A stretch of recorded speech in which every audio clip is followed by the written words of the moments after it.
En octubre del año 2018 hubo un asesinato en medio de lo que pudo haberse considerado tal vez un asalto, eh, pero después es como que las cosas que suceden posteriormente a eso hace que comience, digamos, a tener otro tipo de connotación. Eh, Comienza a investigarse tal vez si es que había algo, por lo menos en esas primeras horas, entre el victimario y la víctima. Es que algo llamó la atención de lo que había hecho el asesino con su víctima posterior al acto en sí de homicidio. Lo sorprendente dentro de todo esto es el comportamiento del victimario, todos los hechos sucesivos posterior a, no es que vayan a ser más que la muerte en sí, pero sorprendió bastante, y además lo rápido que actuó la policía para desmantelar, digamos, el ocultamiento del asesino. Aunque también hay que agregarle una pizca de su remordimiento, de ese remordimiento que fue sintiendo a medida que pasaban las horas y donde decide confesar. Hoy les voy a contar una historia que cumplió hace muy poco, 5 años. La historia de un guardia que encontró la muerte en su puesto de trabajo. Acompáñenme a un nuevo capítulo de Escena del Crimen.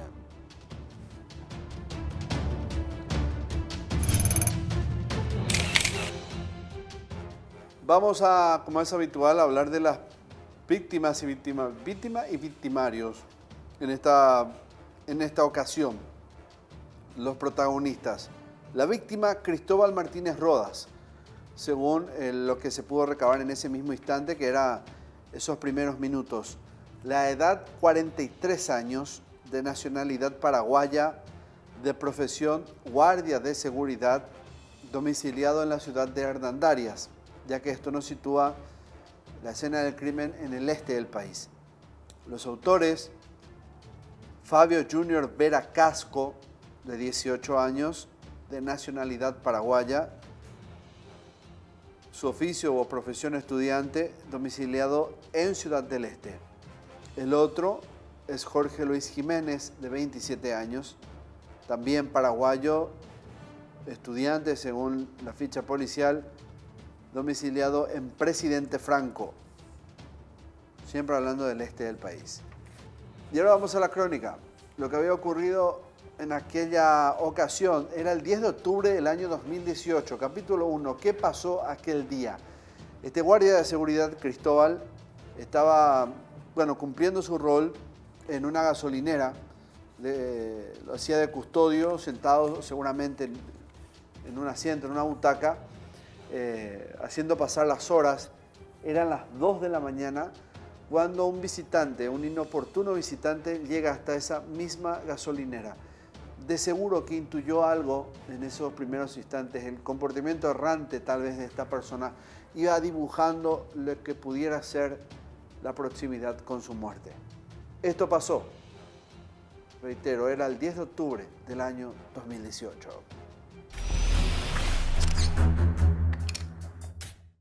¿Qué pasó? Faltaban 10 minutos para alcanzar las 2 de la madrugada del 10 de octubre. Cristóbal Martínez Rodas estaba sentado en un banquito frente al mini shop de la estación de servicios que custodiaba, en la esquina de la avenida Julio César Riquelme y 25 de diciembre del barrio Ciudad Nueva de Ciudad del Este. Él aguardaba la hora de entregar su guardia e ir a su casa a descansar. Le faltaban apenas unas horas, pero esa vida estaba a punto de ser arrebatada en unos minutos. Aunque a sus 43 años era un experimentado guardia de seguridad, en el último par de segundos que duraría su paso por el mundo, ni siquiera le daría el tiempo suficiente para defenderse. Un joven entró corriendo a un costado de aquella gasolinera, con la mano izquierda alzada hacia adelante, y en la otra tenía un arma apuntando directo al cuerpo de Cristóbal. Para que no pudiera reaccionar, le ordenó que entregue su escopeta, pero él intentó resistirse. En un forcejeo, el ladrón le disparó al cuello. Él le dispara al guardia le dispara al guardia, el guardia cae y él como para comprobar de que él estuviera ya sin vida, en medio le mueve con las piernas, le patea y empieza él a más o menos a bailar diciendo que él no reacciona, ¿verdad? O sea, manifestando con su actitud corporal de que el guardia ya no reaccionaba. Lamentable. O sea, ¿Es un compañero de trabajo de hace tiempo? sí, hace mucho, ya viene de tarde, a veces viene de noche, ya hace traslado, eso cambia de horario. Cambio de horario. Sí, y viene de Hernandaria, el señor sacrificado. Ya no hay garantías, no hay seguridad. No, ya no hay más garantía, será para trabajar, estamos en la boca de los delincuentes. Cualquier momento puede tocar a mí, puede tocar a otro, o una cosa, plata porquería, ella no está. Miel, bueno, tanto como nos va a llevar lo de nosotros. 2 millones de guaraníes es lo que Y se... eso, lo mínimo es 2 millones de guaraníes. Solo eso, lo mínimo. Mi compañero que está de noche, lo que sea, según él, le amenazaron a él, porque seguro que vio la cara de ellos. Sí. ¿Él le llegó a entregar todas las pertenencias que tenía? No.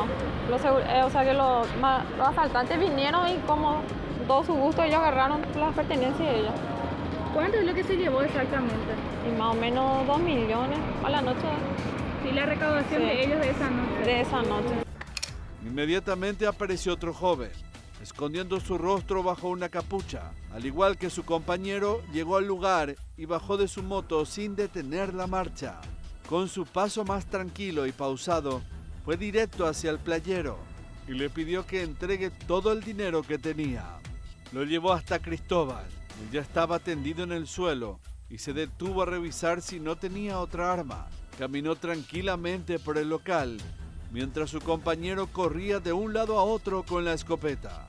El reloj marcaba las 2:51 y 40 segundos, cuando se acercaba nuevamente a Cristóbal.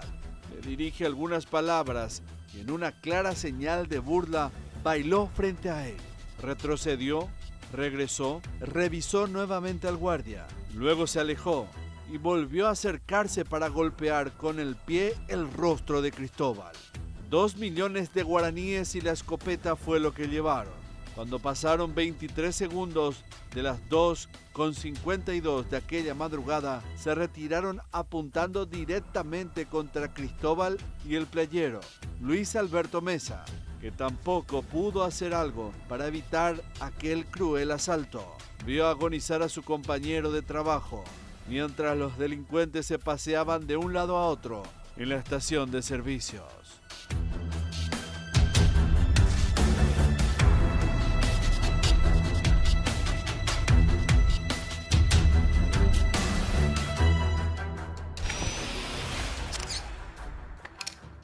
También, como es habitual, vamos a examinar lo que dijeron los forenses en aquel momento, en Heridas que Hablan, capítulo 3 de esta historia.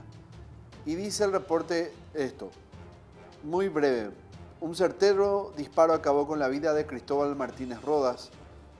El proyectil atravesó su cuello, perforando una importante arteria. Aunque el guardia de seguridad fue auxiliado rápidamente hasta el Hospital Regional de Ciudad del Este por los bomberos voluntarios, su muerte fue inevitable. Perdió demasiada sangre y a los pocos minutos falleció. Su cuerpo llegó sin signos vitales al hospital. La muerte fue diagnosticada como shock hipovolémico a consecuencia del disparo de un arma de fuego.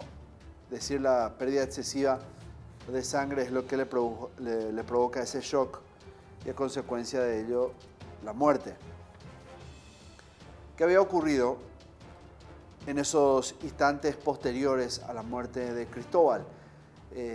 La policía, ya en el sitio, recabando todos los elementos, comenzaba la búsqueda de quién podría ser el asesino e investigar la motivación, por sobre todo debido a los primeros datos que tenía de cómo habría ocurrido y lo que habría hecho el asesino. Fue inevitable atrapar a varios sospechosos, a varios que podrían haber sido los autores del disparo, pero no fue hasta 2 días después que recién la policía da con el sospechoso verdadero, con la certeza de quien estaba en posesión de ellos era el que realizó los disparos, al menos según los indicios en ese momento.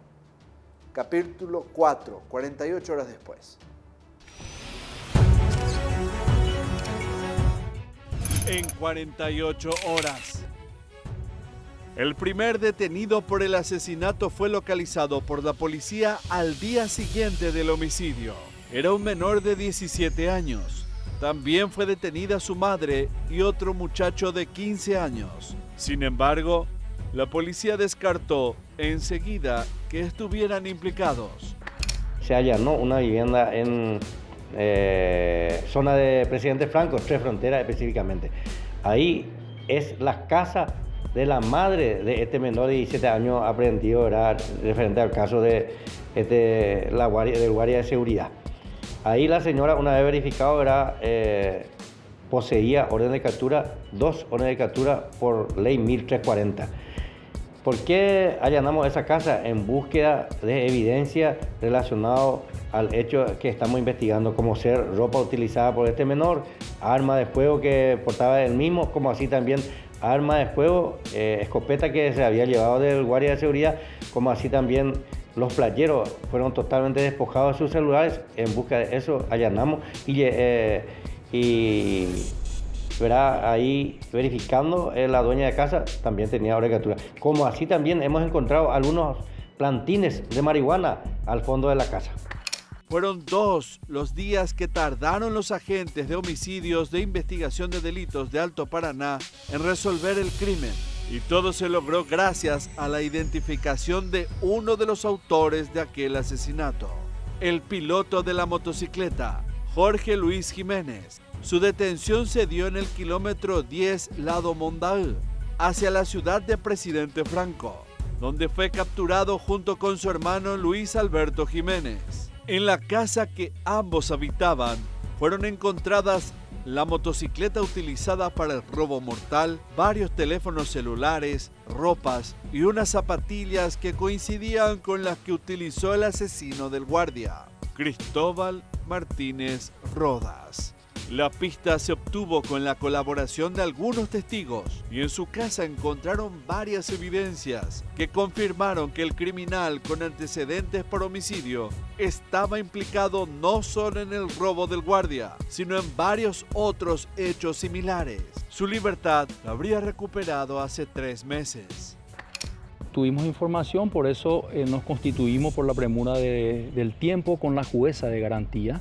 Y como ustedes pudieron observar, encontramos a 2 personas, una de ellas acaba de salir de la cárcel, y encontramos cantidad importante de evidencia. Principalmente lo que llamó la atención fue la zapatilla utilizada, podemos decir que es muy vistosa la zapatilla blanca esta, así como la moto tipo cobrador, que estaremos cotejando ahora los datos de la misma, campera negra, la campera con capucha, y el sinnúmero de aparatos celulares, aproximadamente 12, así como aparatos celulares quemados, y también carteras de mujer, como ustedes pueden ver, entre 15 y 20 carteras de mujer, que hace presumir que son producto del asalto, ¿verdad? Del asalto callejero.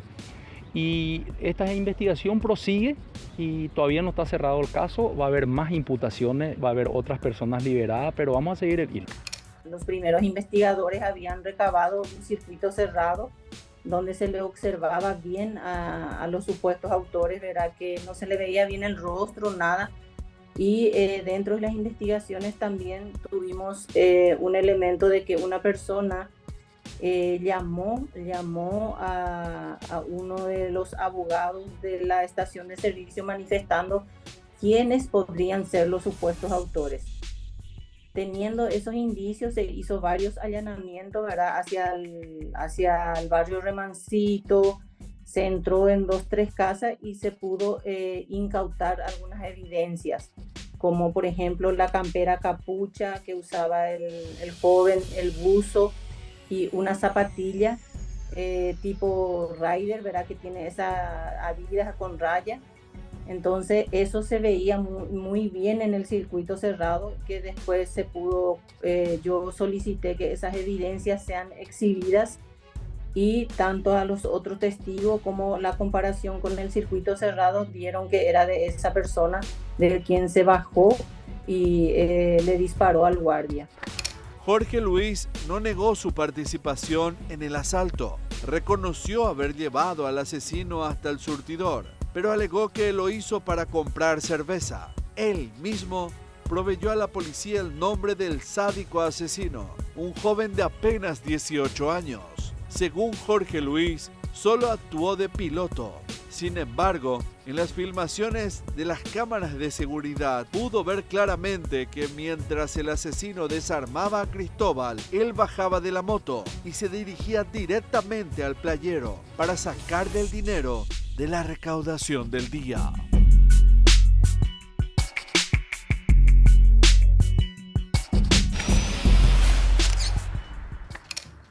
Claro que aquel que estaba en manos en ese primer momento no era el que disparó, pero sí al menos sabía quién lo había hecho y para eso la policía iba a emprender una nueva búsqueda para atrapar al verdadero tirador. Al menos estaba por buen camino y esto podría aclararse en muy poco tiempo, en menos de lo que la misma policía podía imaginar teniendo en cuenta otros hechos que habrían ocurrido anteriormente de este tipo de atracos, disparos que ocurren en zonas tal vez distantes, con muy poca presencia policíaca. Hay veces la tecnología que no ayuda mucho, me refiero a las cámaras de seguridad y pocos testigos, teniendo en cuenta que eran las 2 de la mañana. Este no iba a ser el panorama y probablemente iban a tener éxito para esclarecer quién fue el asesino de Cristóbal. Pero eso lo vamos a saber a la vuelta de la pausa, la primera que vamos a hacer en Escena del Crimen. Hoy estamos recordando lo que fue el caso del asesinato de un guardia de seguridad. Podría haber sido cualquiera. Lastimosamente, en esta ocasión le toca a este hombre de 43 años y habría ocurrido en el año 2018 en la zona del este del país. Pausa y ya volvemos.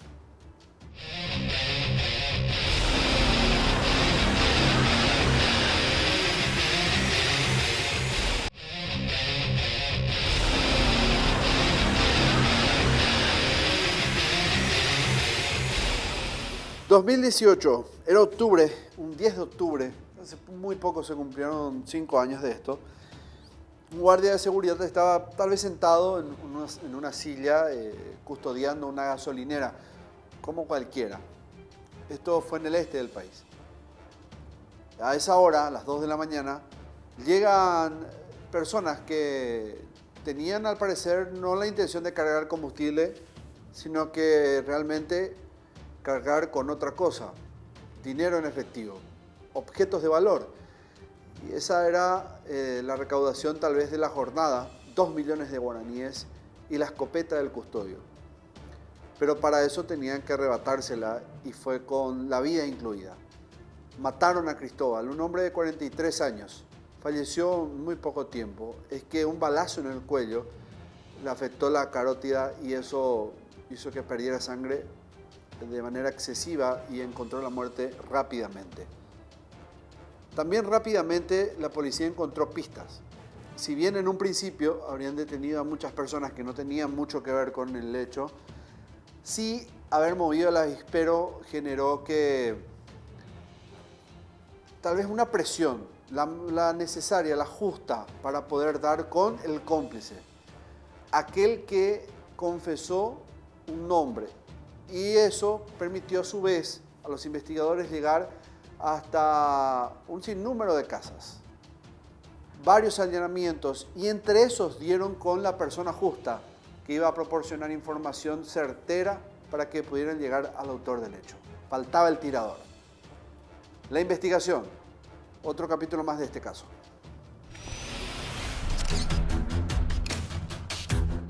La investigación. Una de las principales prioridades para los investigadores era poder dar con el asesino. Su propio compañero lo había delatado y solo faltaba encontrarlo. Además, necesitaban colectar las suficientes evidencias que puedan sustentar la acusación que hizo el motoasaltante confeso. Fabio Junior Vera Casco era el nombre de un joven que mencionó Jorge Luis Jiménez. En ese tiempo, tenía apenas 18 años y según el sistema de informática de la Policía Nacional no tenía antecedentes. Tampoco encontraron registros de detenciones anteriores ni sospechas que recaigan sobre él en otras causas. Para los investigadores era un novato en el mundo criminal, lo que generaba ciertas dudas sobre el móvil del crimen, teniendo en cuenta las circunstancias en las que ocurrió el asesinato de Cristóbal y por sobre todo la forma en la que el asesino prácticamente lo ridiculizó estando en el suelo, agonizando. Primero, haciendo unos pasos de baile en forma burlesca frente a él y luego, antes de escapar, dándole un golpe, una patada en el rostro. Muchas dudas surgían alrededor del crimen. Para los investigadores era fundamental encontrar alguna pista más. El paradero del arma homicida y la escopeta de Cristóbal eran un misterio. Cuando comenzaron a indagar sobre la vida de Fabio Jr., los agentes de investigación de delitos llegaron hasta la casa de la novia, donde finalmente encontraron una pista clave. En la casa de aquella joven encontraron las prendas de vestir muy similares que eran vistas en las cámaras de seguridad al momento del asalto. Así podrían confirmar que el adolescente participó en el mortal asalto. Las prendas fueron enviadas a la clínica forense del Ministerio Público, pero el crimen de Cristóbal tardaría otras 3 semanas en resolverse, cerrándose con la detención de Fabio Jr., que finalmente se entregaría.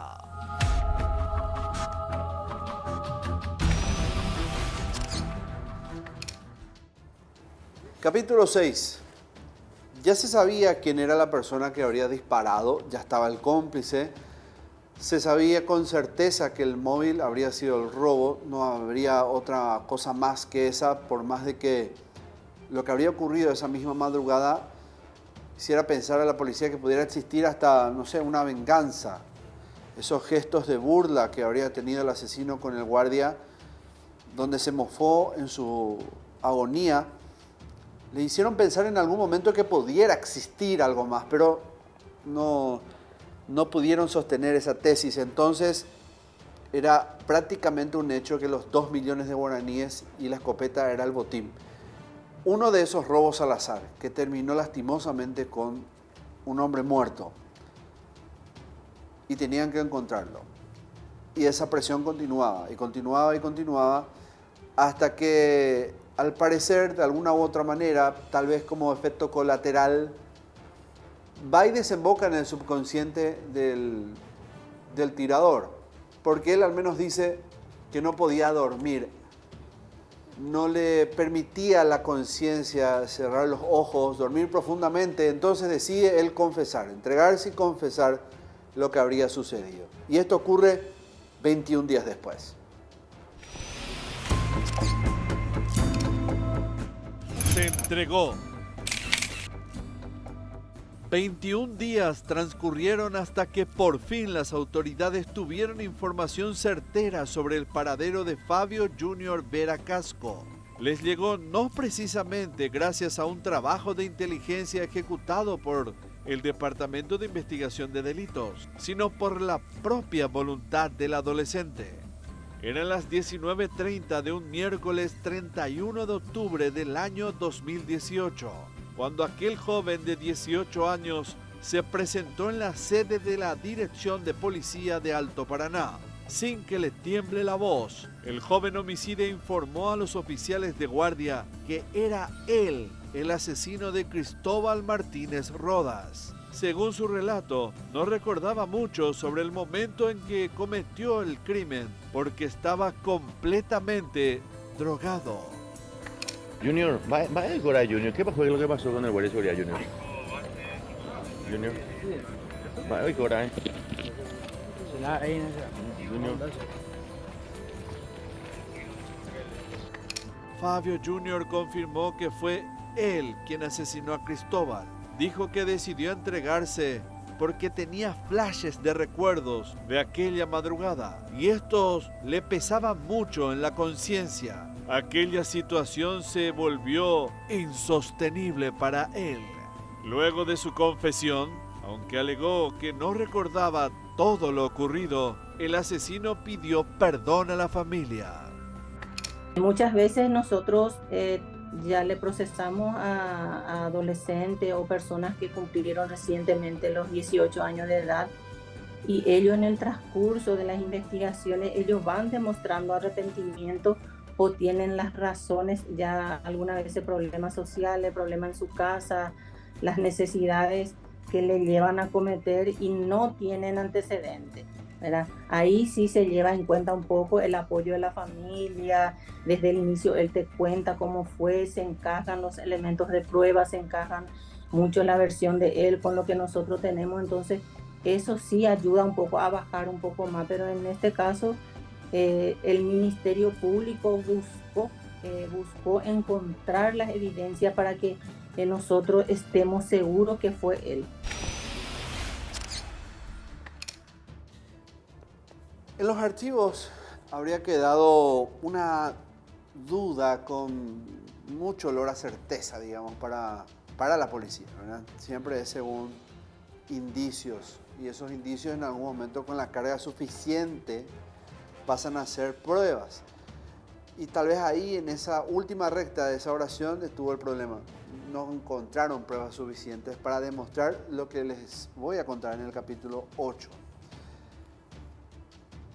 Existió otra muerte y una duda razonable con respecto a eso, porque la persona que resultó ser asesinada tenía o tuvo una muerte con características muy similares a la de Cristóbal. Entonces, dentro de la teoría que dibujó la fiscalía y la policía, pensó que Fabio pudo haber sido el autor de todo eso.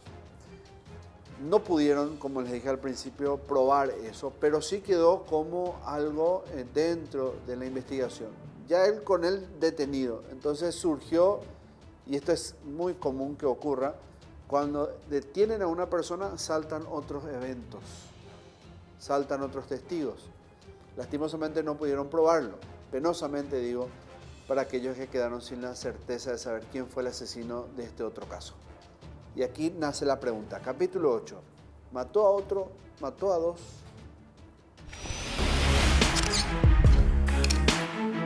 ¿Mataron a otro?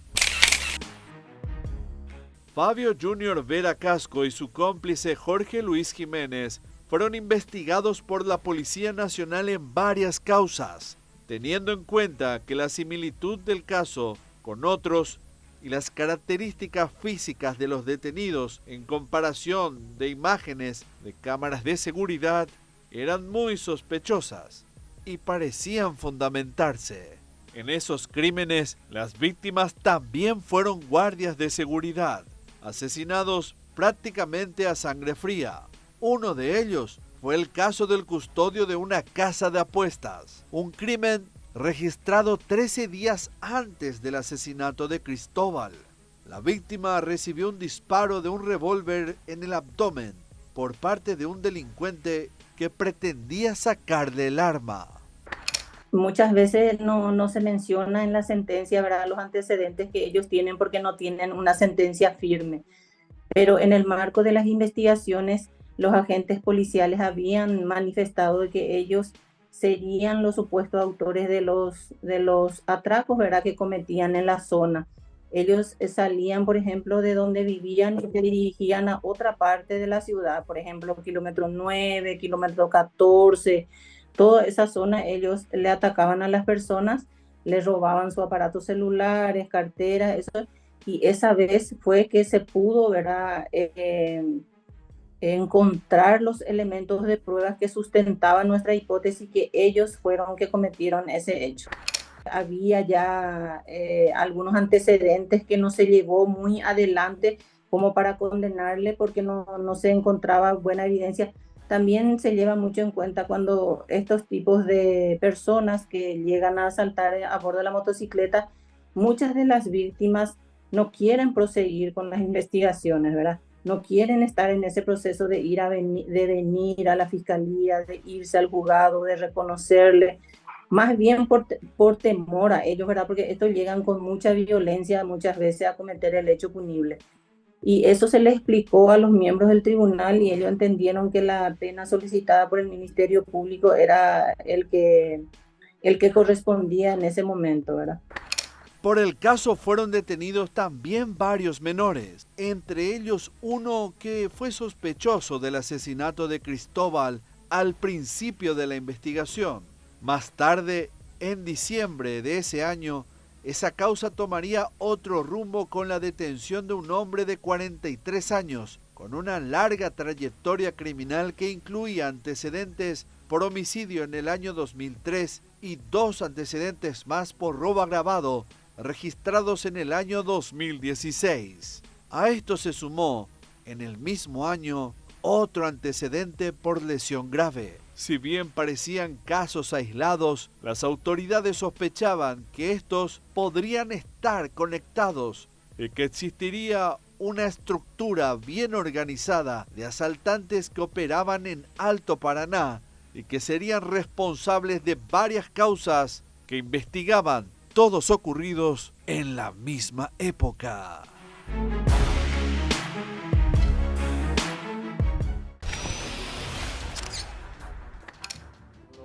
Prácticamente el caso está cerrado, para la policía al menos. Tienen al cómplice, tenían al autor del disparo y tenían el móvil del crimen.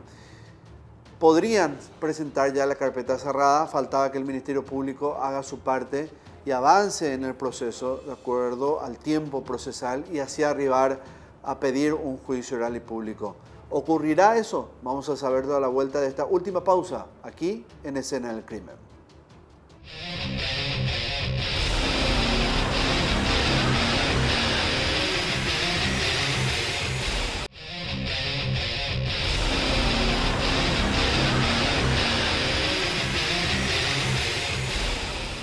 Parte final de nuestra historia de hoy, el último capítulo, la condena. El Ministerio Público estaba listo o lista, el fiscal que estaba con el caso, preparado con la carpeta, con las pruebas necesarias para presentarse en el juicio oral y público. Iban a llevar a Fabio y su cómplice a enfrentar a un tribunal con las pruebas necesarias y decir, ellos son los responsables de la muerte de Cristóbal. Este guardia de seguridad de 43 años que un día encontró la muerte sentado en su puesto de trabajo en una estación de servicios que fue asaltada por estos dos jóvenes. Se llevaron 2 millones de guaraníes y su escopeta. ¿Cuántos años creyó conveniente el tribunal que estos dos jóvenes tenían que estar encerrados? Esta fue su resolución.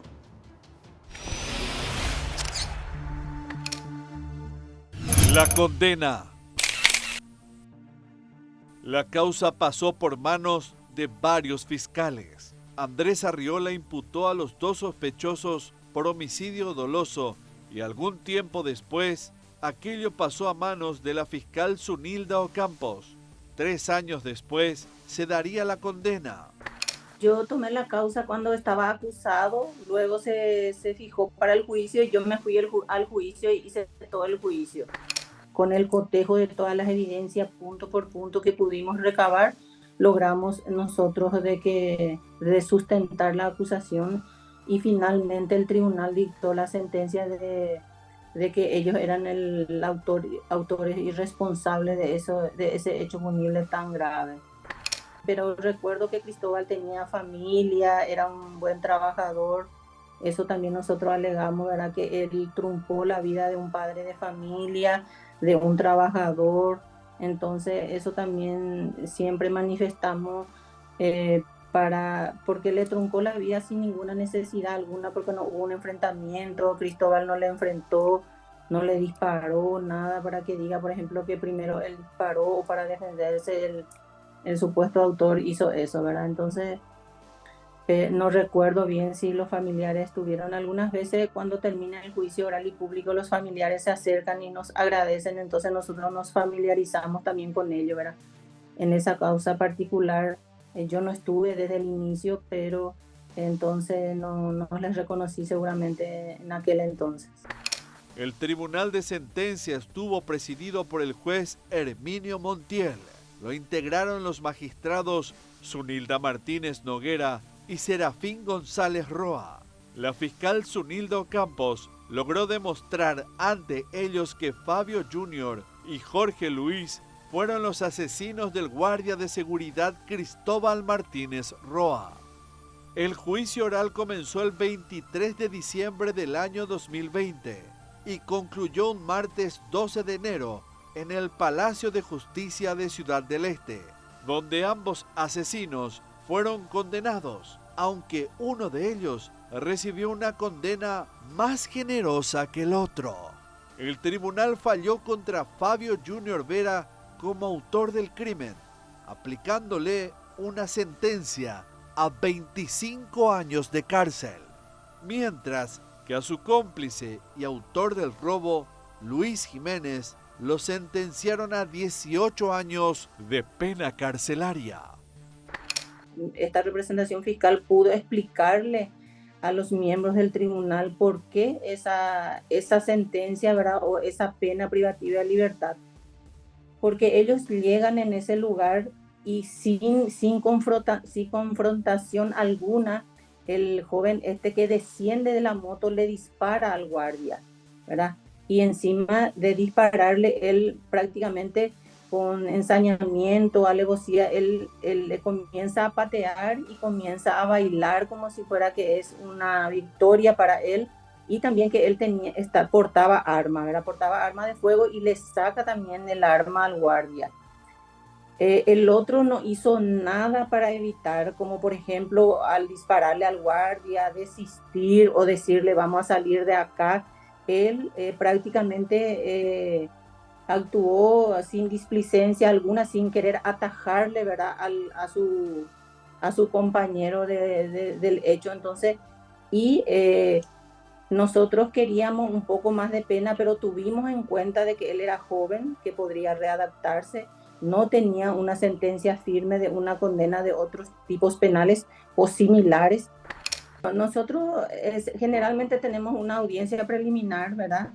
Donde ellos participan en la audiencia preliminar, donde se discuten ciertos elementos de pruebas, o sea, las formalidades que ellos quieren manifestar en la audiencia preliminar. A partir de ahí ya se nota cuando una persona realmente está arrepentido, ¿verdad? Porque ellos agregan o aportan algo más para que ese hecho sea un poco más leve, ¿verdad? Y que nosotros tenemos que llevar en cuenta, o cotejado con otros elementos de prueba, es verosímil lo que está diciendo. En ese momento este joven pidió sí perdón, pero para mí que ya fue por indicaciones del defensor nomás, ya, porque generalmente los miembros del tribunal le preguntan si él quiere manifestar alguna cosa, ¿verdad?, antes de dictarse la sentencia. Entonces, todas las veces que nosotros hacemos un juicio oral, vemos que los defensores son los que le dicen, ¿verdad?, que puede pedir disculpa, perdón. Entonces ellos hacen, ¿verdad? Pero durante todo el transcurso del juicio oral y público que tuvimos, y que fue en 2, 3 ocasiones, creo, no recuerdo también, él estaba normal, encima tenía una mirada muy fija hacia mi persona, ¿verdad? Entonces, cuando una persona realmente está arrepentido por sus características o por sus movimientos físicos, sus tonos de voz, todas esas cosas, nosotros nos damos cuenta de que realmente está arrepentido, ¿verdad? Pero su actitud ante el hecho es lo que llevó a que se tenga en cuenta eso, ¿verdad? Que él sin ¿cómo voy a decirle? Sin arrepentimiento o sin lástima alguna le dispara al guardia, porque bien podía inmovilizarle apuntándole el arma nomás y solicitándole su arma, pero él le dispara, el guardia cae y encima él va y medio le mueve, le patea al efecto de ver si él seguía con vida o no, ¿verdad? Entonces se nota por él que él puede hacer, sin que se le haga reaccionar, él puede matar. Las patadas que él le dio a la persona que ya estaba ahí caído por las heridas y estaba sufriendo, ahí sí se tuvo en cuenta, ¿verdad? y también el bailecito que él hizo como si fuera que se estaba burlando, ¿verdad? De la persona. O sea que a él no le inmutó para nada que esa persona estaba perdiendo su vida caído en el suelo. Eso es lo que yo agregué también en mis alegatos finales. Fabio Jr. y Jorge Luis fueron asistidos por defensores públicos. Las abogadas Sadi Cantero y Gloria Arce acompañaron en todo el proceso del juicio.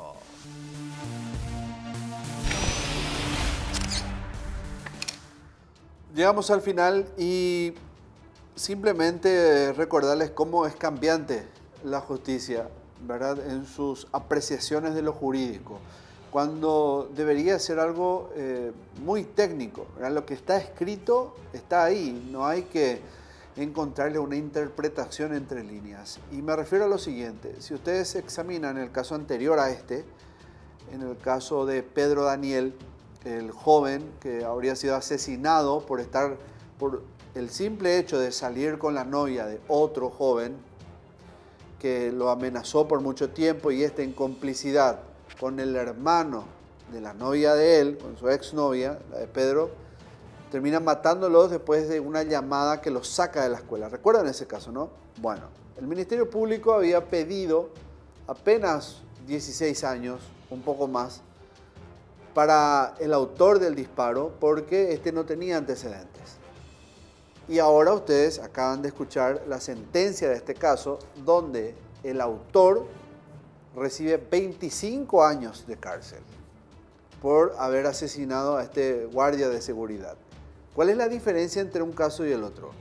Si bien los móviles son diferentes, el contexto es diferente, quiero ir simplemente al argumento que había utilizado el Ministerio Público anteriormente y lo que interpretó también el tribunal en su momento en el caso de Pedro Daniel, que el autor del homicidio no tiene antecedentes, no tiene récord, como se dice en otro país, no tiene cuentas pendientes con la justicia anterior y puede ser reinserto a la sociedad. Entonces, ¿cuál es la interpretación si en este caso en particular este joven también estaba exento de algún tipo de antecedentes, salvo el cómplice que sí tenía antecedentes por robo, pero también le terminan dando más años que el asesino de Pedro, 18 años recibió. Es simplemente para ver cómo es que pesa la justicia, en qué tipo de balanza o báscula le pone a la gente a la hora de sopesar quién es más importante o cuál vida es más importante que la otra. No se olvide que estos capítulos, todos, de hecho, de todas las temporadas de Escena del Crimen, lo van a encontrar en YouTube, en el canal de Unicanal. Nos reencontramos la próxima semana en nuestro horario habitual de 22:30 horas los sábados y a las 22 los días domingos en la repetición. Adiós.